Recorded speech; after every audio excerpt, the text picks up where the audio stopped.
আসসালামু আলাইকুম এভরিওয়ান। আজকে আমাদের রেসিপি খোকা ইলিশ ভাজা।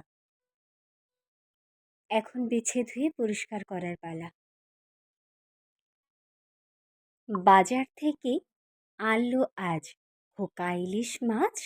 গরম তেলে ভাজতেই ছাড়লো সুগন্ধির আভাস।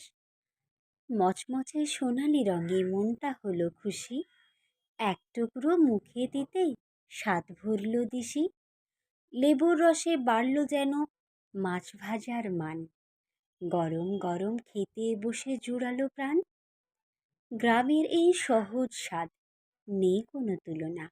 মাছ ভাজার ঘ্রাণে ভরে উঠুক সবার আঙ্গিনা। ছোট্ট কবিতাটি শুনতে শুনতে দেখলেন আমাদের মাছ মাখা হয়ে গেছে। এখন একটা কড়াইয়ে তেল গরম করে একটা একটা করে মাছগুলো দিয়ে দিচ্ছি। মাছগুলো একটু উলটপালট করে লাল লাল করে ভেজে নেব।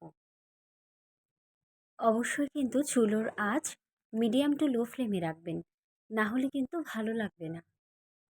এই যে আমাদের মাছ ভাজা এবার রেডি। দেখেন কত সুন্দর লাগছে দেখতে, খেতেও কিন্তু ভীষণ সুন্দর লাগে। কে কে এই মাছ পছন্দ করেন কমেন্টস করে জানাবেন। আল্লাহ হাফেজ।